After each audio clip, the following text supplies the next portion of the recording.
Well, good afternoon, everybody. I'll welcome you all to our Bible study today. Hope you're doing well. Those of you that are online, we want to welcome you also, and we're glad for those of you that are here in this room. I just got a text from my wife. She just landed here in the U.S., so she's back home from Africa. She's in New Jersey, but that's close enough. So we'll see her here in a little while, hopefully. But it's good to be with y'all today. So let's continue our journey through Exodus. And today we're going to start in Exodus 28. We're going to do Exodus 28 and 29.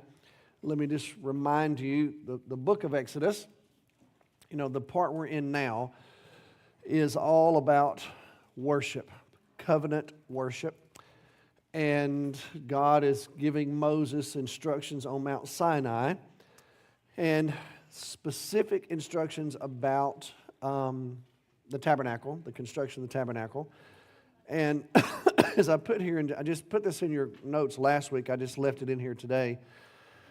Some commentators, when they get to this point in Exodus, they cover a whole lot of material all at one time. And the reason for that is when you get to chapter 35, where we are right now, we're getting these specific instructions. When you get to chapter 35, then all the stuff's going to be done according to the instructions.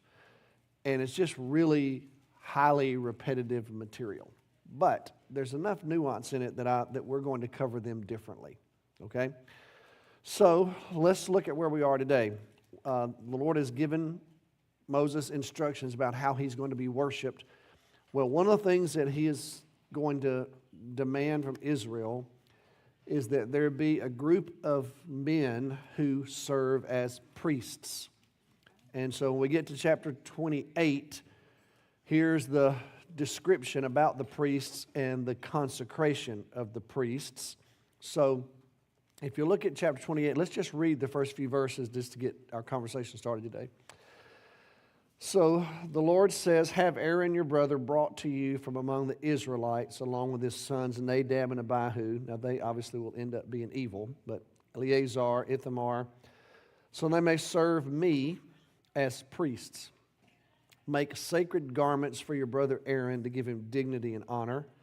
Tell all the skilled workers to whom I have given wisdom in such matters that they are to make garments for Aaron for his consecration, so he may serve me as priest.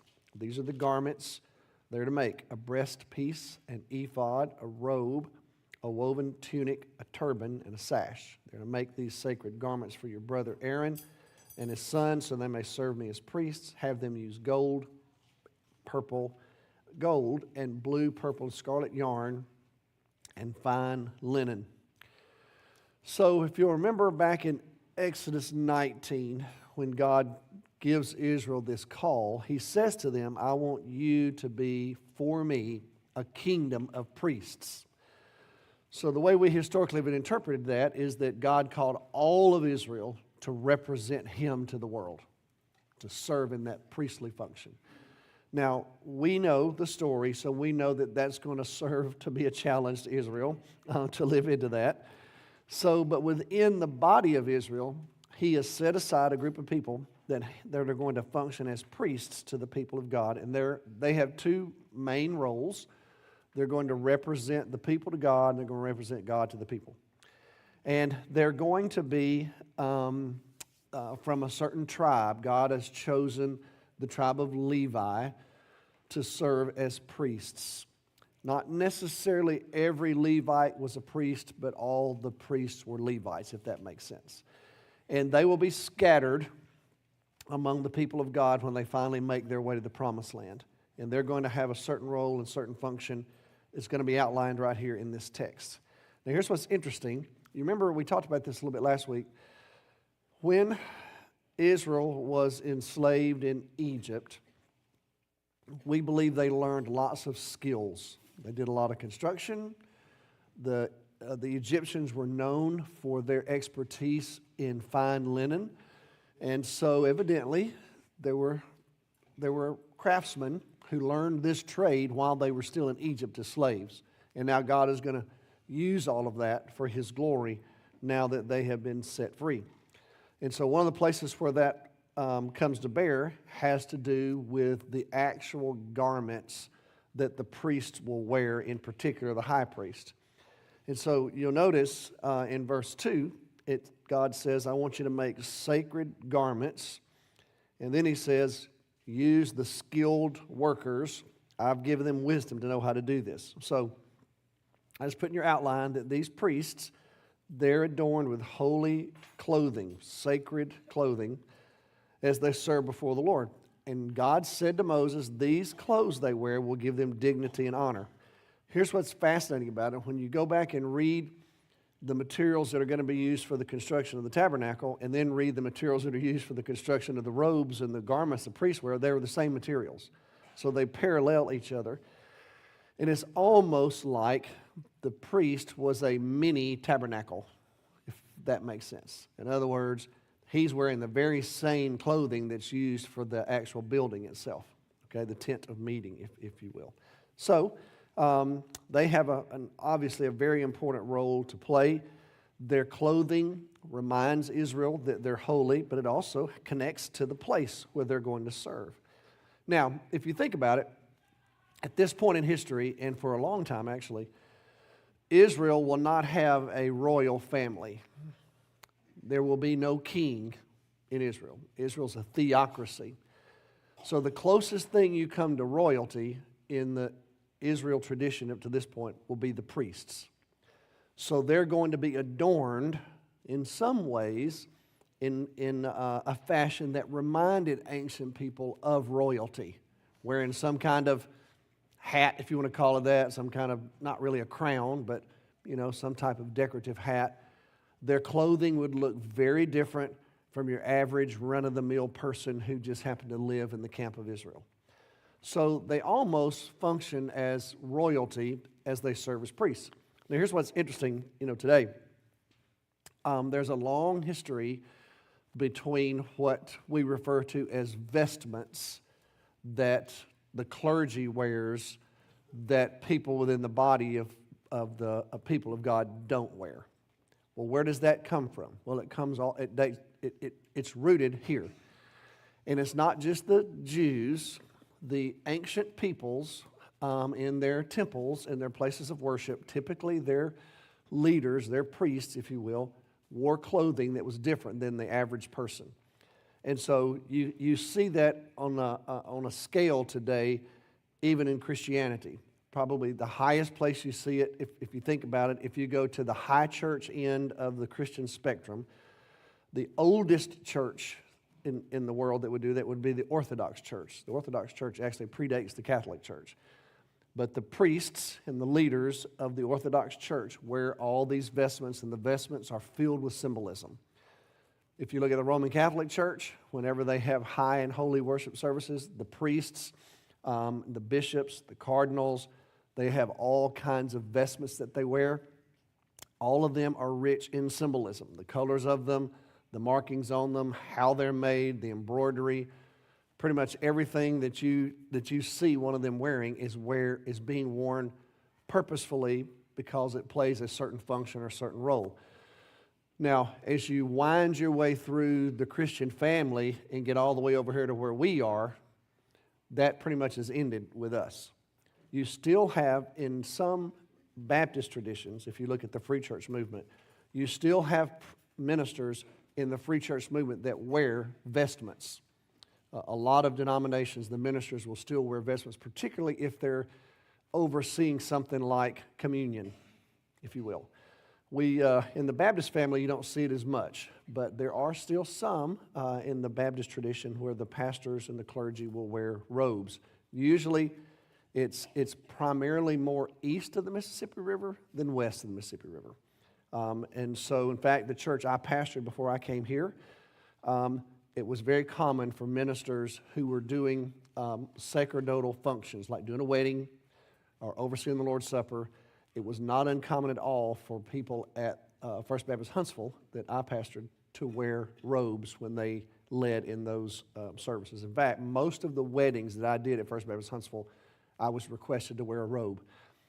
I don't know what happened to y'all when you crossed the Mississippi River. Something happened to you for whatever reason.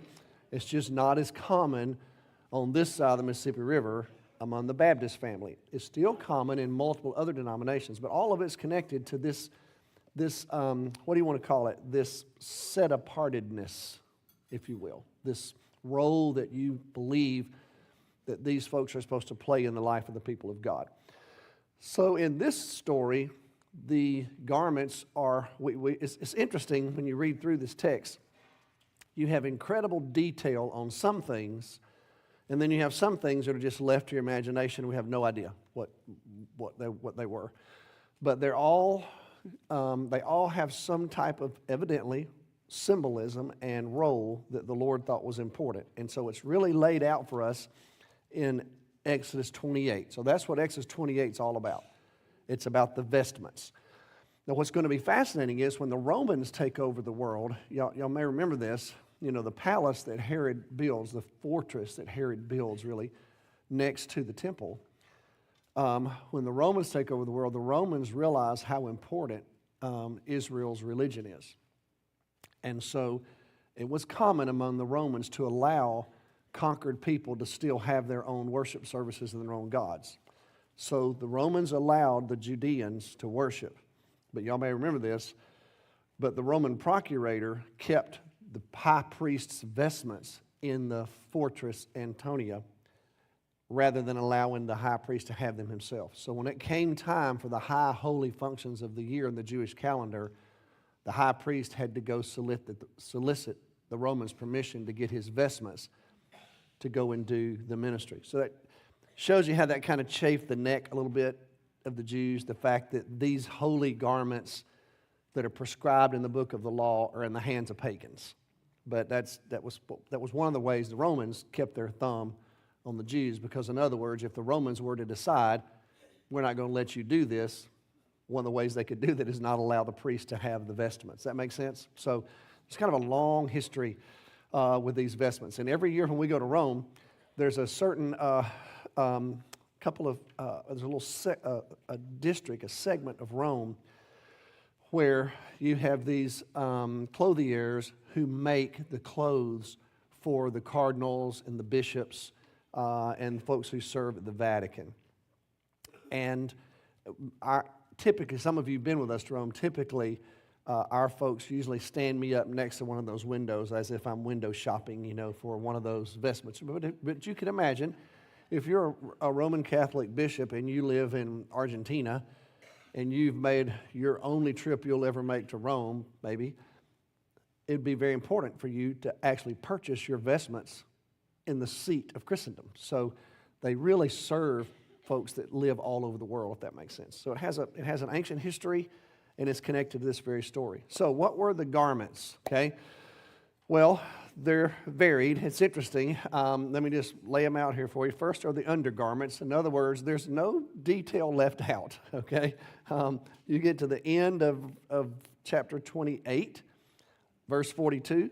Make linen undergarments as a covering for the body. He says, reaching from the waist to the thigh. Aaron and his sons must wear these or when they approach the altar to minister the holy place, so they will not incur guilt and die. So in other words, what God is telling Moses, every bit of this is important to me, and if you don't think it is, if you don't do it the way I tell you to do it, you may lose your life. That's how important this is.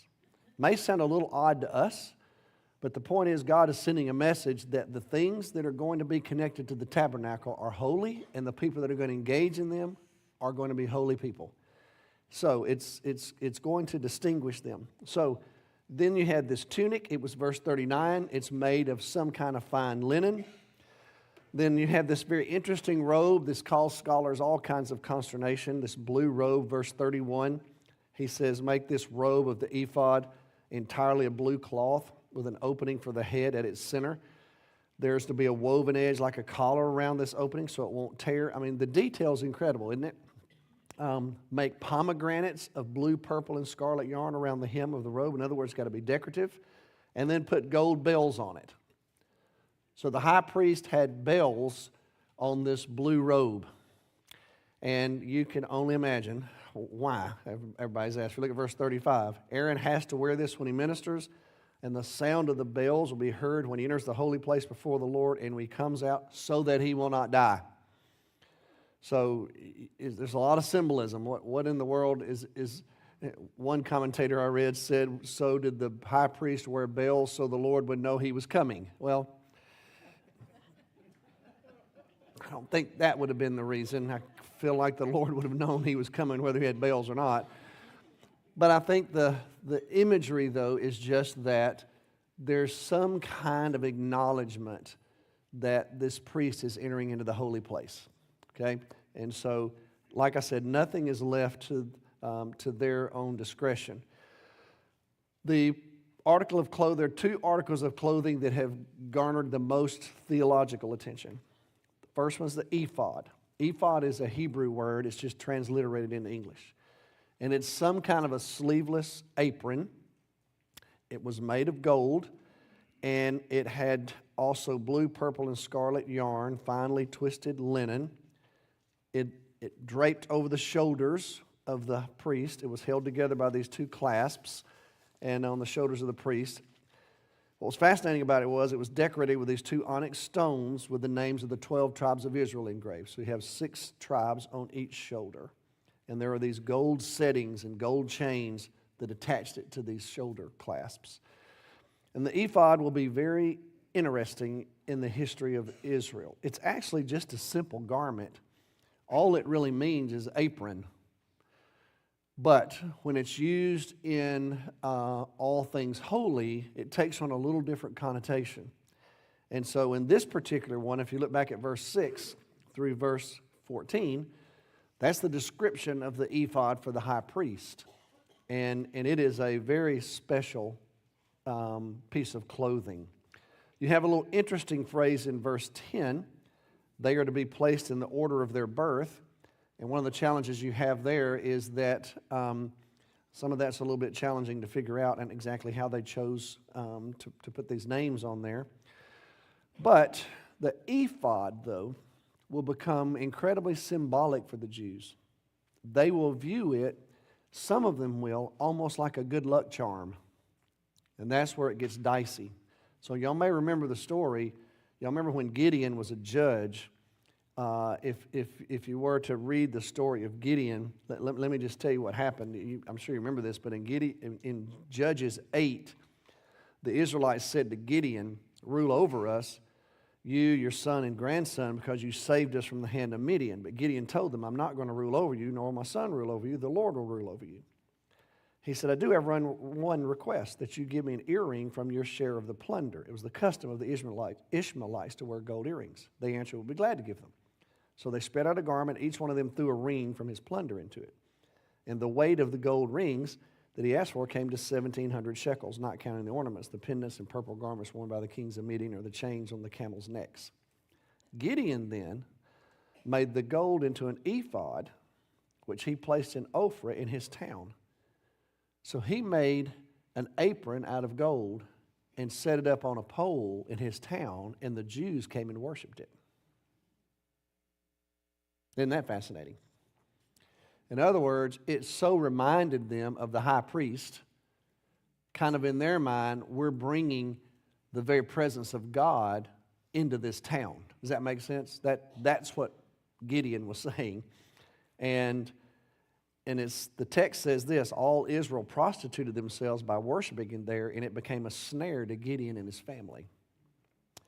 Later in Judges 17 and 18, there's a guy named Micah who will do a very similar thing. He will have an ephod made, decorative, and set it up, and people will start worshiping it.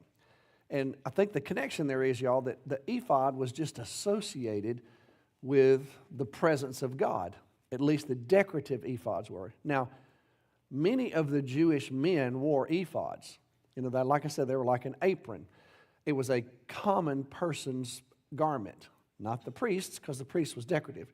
But y'all remember the time when David was celebrating and his wife Michal saw him, and he went outside among the people, and instead of dressing like the king, all he had on was the ephod. Y'all remember that story? In other words, he was dressed like a commoner. And that was what she was so upset about. Her point to him was, if you go out among the people, you ought to look like the king. And they had a very interesting relationship, actually, David and Michael, but that's a whole other sermon.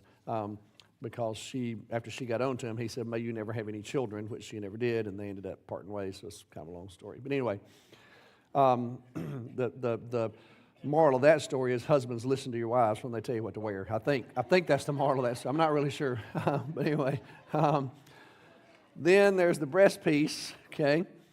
This is the second piece of clothing that has garnered a whole lot of theological attention because of what the text says about the breast piece, that it's very detailed as to how it's supposed to be put together, but it's also going to be connected to decision making, which is very fascinating. And so the high priest is supposed to wear this very decorative piece it's not the ephod. Evidently, it's worn over the ephod, but it is a memorial to the Lord. And it has precious jewels, 12 of them, each one of them representing the tribes of Israel, with the names engraved on them. But then it has the Urim and the Thummim actually placed in the breastpiece. There's some kind of little pocket where they go, okay? We'll talk about them in just a second. Then you have a waistband. The ephod and the breastpiece are attached to the waistband so that they don't just flap back and forth. And then the turban and the sash is connected to the turban. Here's what's interesting about the turban. If you'll look at verse 36, the text says, make a plate of pure gold and engrave on it as a seal holy to the Lord and fasten that to the turban. So Aaron was going to go in to lead worship, and he would have a plate on the turban that he was wearing that says holy to the Lord. And what I would say about that, y'all, is what the message there is, it's what some scholars call conscious faith. And what they mean by that is these are not just rituals. You're in the presence of the Lord when you do these things. And that's supposed to be the reminder that because the power is not in the ritual, the power is in the Lord. Okay? The ritual is obedience, and it positions you to be in the presence of the Lord, but the power is not in the ritual. And sometimes people will get that confused and think they can just do the ritual and somehow conjure up God's will and God's plan and God's presence, and that's not how it works. You relate to God in a relationship, and you engage in these rituals as a celebration of that relationship. That's still true for us today, if you think about it. There's nothing, as far as we're concerned, necessarily that's contained just in the ritual of things like the Lord's Supper or baptism. It's in the consciousness of the faith that's connected to it that makes it so meaningful, okay? Then you have these two interesting stones. We've talked about these before. I talked about them on a Sunday morning a while back. But just to remind you, the Urim and the Thummim, this is a really interesting thing that we just don't know a whole lot about. So if you look at verse 30, it says, put the Urim and the Thummim in the breastpiece so they'll be over Aaron's heart whenever he enters the presence of the Lord. And Aaron will bear the means of making decisions for the Israelites over his heart before the Lord. So what would the Urim and the Thummim be? Well, translating them into English is difficult. The best most scholars have come up with is light and dark. So there's the theory that one of the stones was a lighter color, one of the other stone was a darker color. We're not really sure about that, but that's the inference. Here's what we do know. We don't know how it was done, but we do know the high priest could use them as kind of a last resort in determining God's guidance for Israel. In other words, this is not something you went to first, but it was there if needed. And the use was limited, but Israel evidently knew exactly how to use the Urim and the Thummim. In fact, what's interesting is here in Exodus, it's almost as if they already existed before this story, because he doesn't stop and explain what they are. So they evidently already were familiar with them, even when you get to this early in the story, if that makes sense. Now, they appear in several passages in the Old Testament. I just listed some there for you. The place that I think is the most interesting, and I pointed this out in a sermon a couple months ago to y'all, the most interesting place that the Urim and the Thummim show up is on the official crest of Yale University, which I think is quite fascinating. So, and it's in Hebrew, And so I can promise you probably 90% of Yale graduates graduate with a degree from Yale with the seal of Yale on their diploma, and they have no idea that it says Urim and Thummim, and probably would have no idea what that even is. But it typically is referred to as light and truth. That's what Yale says about it. Lex and veritas in Latin. But it's quite fascinating. So how did the priest use the Urim and the Thummim? Well, we don't know. Some scholars say that whenever they got to the point where they needed God's guidance and the high priest was called upon, like I said, typically as a last resort, they would consult God with questions that were just with one-word answers. In other words, this was a very simple question asked of the Lord, and the priest would reach inside the pocket and pull out one of the stones, and whichever one they pulled out, that was the answer. That's what some scholars say. Other scholars say there were probably more than just 2 stones. There were probably a number of stones that were placed in there, and somehow the very same thing was done. Other scholars say they cast the stones. The priest didn't just pull them out. He would cast them, and the way they ended up rolling out, depending upon the relationship of the stones to the priest who cast them, that's how you would find your decision. Now, there's a lot of folks who lean that way because the casting of stones was very common in the ancient world, and it was common among the Jews. You would cast these lots, if you will. Y'all remember in the book of Acts they did that when after Judas had betrayed Jesus and they had to find another disciple. Remember, they cast stones, they cast lots, if you will. Maybe you might even call it drawing straws or whatever imagery you might want to use. It's that same kind of principle. But there's a number of scholars right now who've adopted a completely different approach to that. And I've read several commentators who are saying now they actually believed that when the priest was seeking the will of God, he would bring these stones out and lay them before the Lord, and one of them would start glowing. And that's how they discovered the answer for what God had for them. I think at the heart of it is probably what I would say is this. God's desire was to lead his people. So he showed various ways for Israel to find their way. This is just one of them. That's really the heart of what's being taught here. Some people get really infatuated with all this, and we have some missionary friends that we worked with in Central America, and we were doing a medical clinic there, and Cindy and I were there with several of our church members, and the local shaman showed up, and he's a witch doctor, if you will, because he was sick, and his wife was really sick, and he wanted to be treated, and so it caused quite a stir in the compound, because everybody knew who he was, and so we called our pastor, who's our leader there in that community, to find out what he wanted to do. But anyway, what was interesting was the missionaries told us that prior to us coming there, they had gone to meet with him, and while they were sitting in his hut, he made these stones levitate. He just brought them up off the ground. And he looked at the missionary and said, "Now, can your God do that?" And the missionary, with a lot of wisdom, said, "I'm not going to ask my God to do that, but here's what I'll tell you. My God has done something that yours can't do." And he said, "What do you mean?" He said, "My God actually created those stones. And he's done something even more miraculous than making stones levitate. He's actually given us an opportunity to know him personally and live with him forever, even after we die. That's better than stones levitating." So unbeknownst to us, prior to this guy coming to see us, he went and threw those stones into the river because he was done. And he came, and we treated him. If y'all remember Dr. Richardson, y'all remember Jim Richardson? He was the doctor that treated him, and eventually that shaman came to faith in Christ and got baptized and became a part of the church.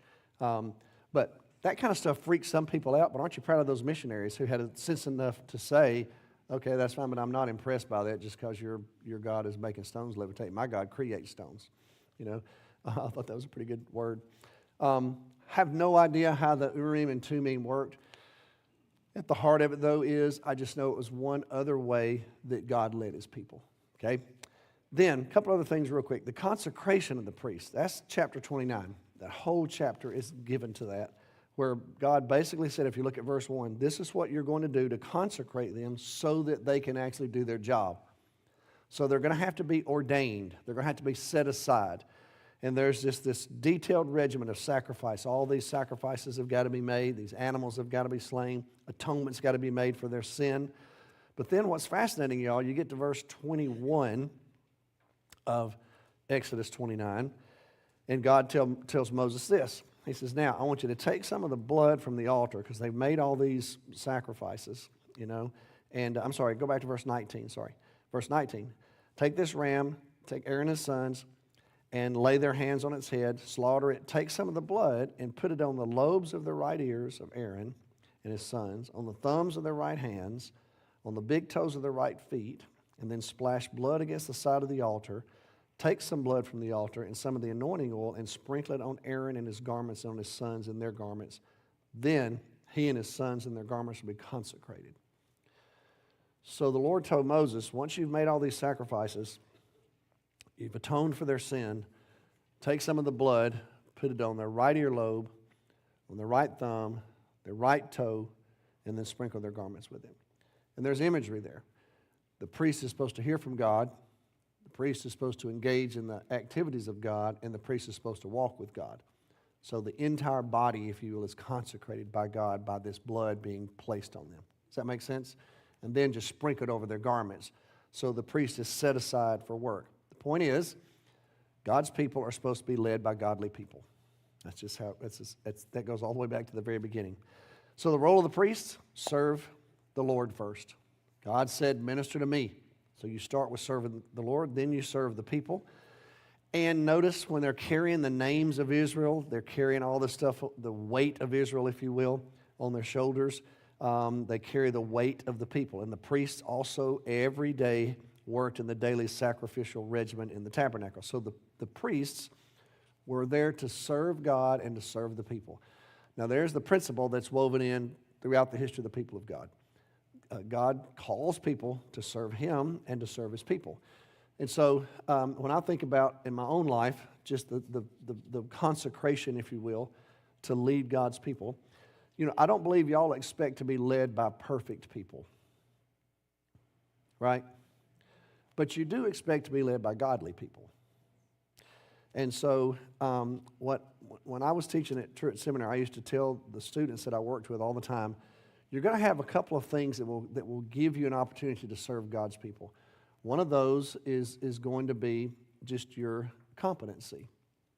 If you're going to do this for a living, you need to be good at it. So you need to learn. You need to, in other words, you need to go ahead and study. Figure out how to, depending on the level that you want to go, learn how to read these biblical languages, learn to reflect theologically, learn how to study the Scripture, learn how to interpret the Scripture, learn how to pastor people. I mean, all those things are skills of competency. But then you also have your character, and that's just who you are as a person. And whether you're godly or not. And so every class I taught, I would always end it by saying, now, if you're ever going to disappoint the people of God, disappoint them with your competency and not your character. Does that make sense? The church can put up with incompetent leaders sometimes. It's really hard for the church to put up with ungodly leaders. And so to be consecrated is one thing. To be competent is another thing, and hopefully they go hand in hand, but I would just say the consecration part is the one to me that is incredibly important, and that's the message I believe you find in Exodus 28 and 29. Consecrate these people, even the garments they wear are holy, because the role that they play is going to be special in the life of the people, and it's a privilege to do it, y'all. I get it. You know, I've been pastoring for a long time.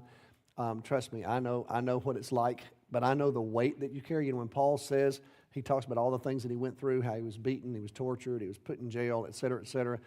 He said, plus I have to carry the concern of the churches.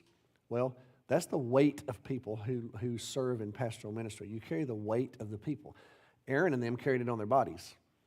You know, we don't necessarily do that anymore, but we still carry the weight of the people because we love you and we want to serve you. And so it's a unique relationship, I believe, that the clergy has with its people. And it's of God, and it's ancient, and we need to honor it. And it's a two-way street. You know, y'all have a role to play, and we have a role to play. And when it works together, it's a beautiful thing, isn't it? And we're all honored to participate in that relationship. So, all right, I'm going to stop right there. So those of you that are online, thank you for joining us. We'll see you next time.